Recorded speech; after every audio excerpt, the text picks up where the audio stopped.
কাজে আমাদের কোথাও যেন বৈষম্য না থাকে, কোনো জুলুম যেন না থাকে। ওয়া রাহমাতুল্লাহি ওয়া বারাকাতুহু। কিছু কিছু বিষয় সময়ের সাথে সাথেই বলতে হয়, কিছু কিছু বিষয় একটু পরবর্তীতে বলা, আগে বলা, এমনটা করলেও সমস্যা হয় না।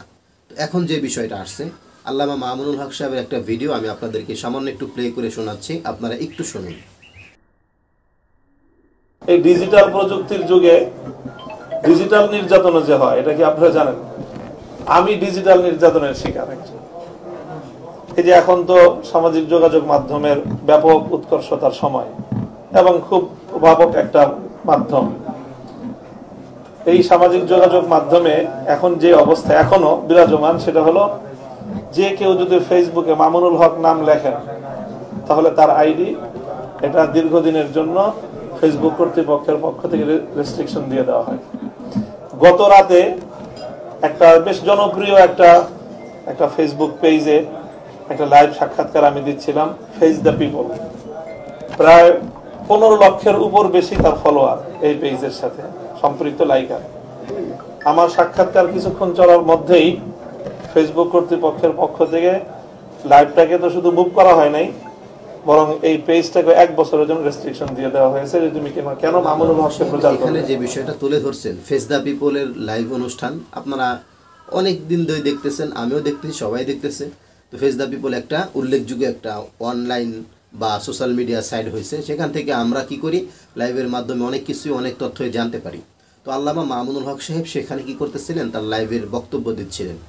এমন কি পরিস্থিতি দাঁড়াইলো যে লাইভ তো শেষ, 1 বছরের জন্য ওয়ার্নিং দেওয়া হয়েছে।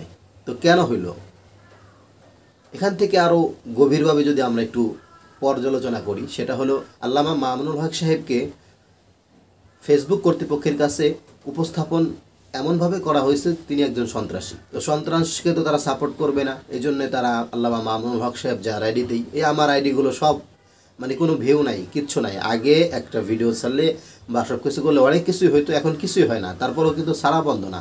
তো ওয়ার্নিং দেওয়া আছে, যার কারণে যারাই আল্লামা মামুনুল হক সাহেবের নাম তাদের ফেসবুক আইডির মধ্যে ব্যবহার করছে বা তার মুক্তি দিন, আল্লামা মামুনুল হক সাহেবের মুক্তি দিন, এই কথাগুলো বলছে, তাদের আইডির মধ্যে কিন্তু সমস্যাগুলো হয়ে রয়েছে। তো যাই হোক, এখন দরবারে অর্থাৎ ফেসবুক কর্তৃপক্ষের কাছে এটা জানানো হয়েছে আল্লামা মামুনুল হক সাহেব হলো একজন সন্ত্রাসী। আমরা এটা প্রচার করি, প্রচার করার মাধ্যমে যারা যেইভাবে জানাইতে পারে, তারা যদি জানায় যে আল্লামা মামুনুল হক সাহেবের বিরুদ্ধে যেই সমস্ত মামলা আনা বা যাকে যে সন্ত্রাসী সাব্যস্ত করা সেটা সম্পূর্ণ অন্যায় ছিল, মূলত এরকম কিছু না, তাহলে আর এরকম পরিস্থিতি দাঁড়াবে না। তো সোশ্যাল মিডিয়ার মাধ্যমেও একজন মানুষকে বা জুলুম করা যায়, তার একটা উত্তম নমুনা হলো এটা। এখন আমি আপনাদেরকে আরও একটা বিষয় সহজ হওয়ার জন্য বলি, ওসামা বিন লাদেন মুসলমান যুবকদের আইডল। এখন আপনি যদি আপনার প্রোফাইলে ওসামা বিন লাদেনের পিকচার দেন, একটার জায়গায় 2টা দেন, 3টা দেন, তার নিয়ে একটু লেখালেখি করেন, আপনার আইডি হারাই যাবে। অনেকের আইডি এমন হয়েছে একটা পিকচার দেওয়ার কারণে আইডি বাদ বা ওই প্রোফাইল সেটই হয় না। ওসামা বিন লাদেন মুসলমানদের একটা আইডল, তাকে বিশ্ব দরবারে কি করা হয়েছে, সন্ত্রাসী হিসাবে আখ্যায়িত করা হয়েছে, যার কারণে ওই সন্ত্রাসীর পিকচার দেওয়া, তাদের দৃষ্টিতে সন্ত্রাসীর পিকচার দেওয়া মানে ওই আইডিটার সমস্যা হয়ে যায়। তো আল্লামা মামুনুল হক সাহেবের ক্ষেত্রেও ঠিক এমনটাই হয়েছে, আরও বড় বড় ওলামায়ে কেরামের ক্ষেত্রে হয়তো এমনটাই হয়েছে।